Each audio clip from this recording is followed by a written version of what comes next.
My fellow Americans, my first and highest duty as president is to defend our great country and the American people. I swore an oath to uphold the laws of our nation, and that is exactly what I will do. All Americans were rightly sickened and revolted by the brutal death of George Floyd. My administration is fully committed that for George and his family, justice will be served. He will not have died in vain. But we cannot allow the righteous cries and peaceful protesters to be drowned out by an angry mob. The biggest victims of the rioting are peace-loving citizens in our poorest communities. And as their president, I will fight to keep them safe. I will fight to protect you. I am your president of law and order and an ally of all peaceful protesters. But in recent days, our nation has been gripped by professional anarchists, violent mobs, arsonists, looters, criminals, rioters, Antifa, and others. A number of state and local governments have failed to take necessary action to safeguard their residents. Innocent people have been savagely beaten, like the young man in Dallas, Texas, who was left dying on the street, or the woman in upstate New York viciously attacked by dangerous thugs. Small business owners have seen their dreams utterly destroyed. New York's finest have been hit in the face with bricks. Brave nurses who have battled the virus are afraid to leave their homes. A police precinct has been overrun. Here in the nation's capital, the Lincoln Memorial and the World War II Memorial have been vandalized. One of our most historic churches was set ablaze. A federal officer in California, an African-American enforcement hero, was shot and killed. These are not acts of peaceful protest. These are acts of domestic terror.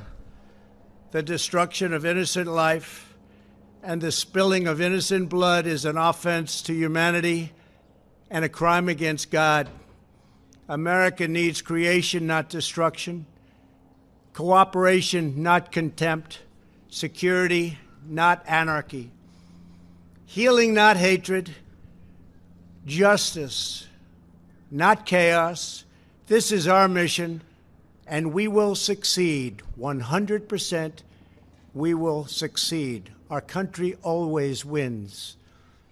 That is why I am taking immediate presidential action to stop the violence and restore security and safety in America.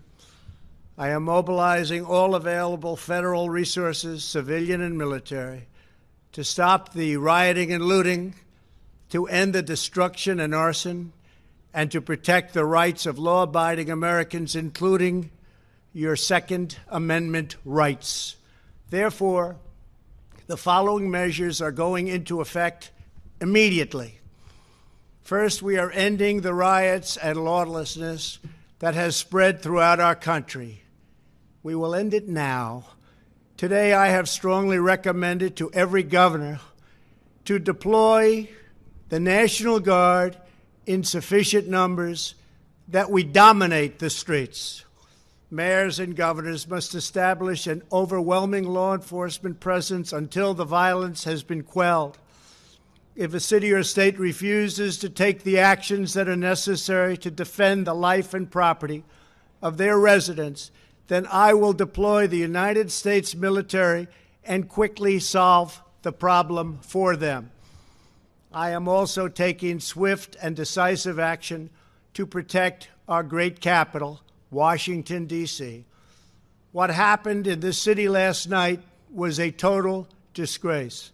As we speak, I am dispatching thousands and thousands of heavily armed soldiers, military personnel, and law enforcement officers to stop the rioting, looting, vandalism, assaults, and the wanton destruction of property.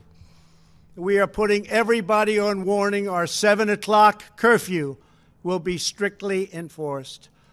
Those who threaten innocent life and property will be arrested, detained, and prosecuted to the fullest extent of the law. I want the organizers of this terror to be on notice that you will face severe criminal penalties and lengthy sentences in jail. This includes Antifa and others who are leading instigators of this violence. One law and order, and that is what it is. One law. We have one beautiful law. And once that is restored and fully restored, we will help you, we will help your business, and we will help your family. America is founded upon the rule of law. It is the foundation of our prosperity, our freedom, and our very way of life. But where there is no law, there is no opportunity. Where there is no justice, there is no liberty. Where there is no safety, there is no future. We must never give in to anger or hatred. If malice or violence reigns, then none of us is free. I take these actions today with firm resolve and with a true and passionate love for our country. By far, our greatest days lie ahead. Thank you very much, and now I'm going to pay my respects to a very, very special place. Thank you very much.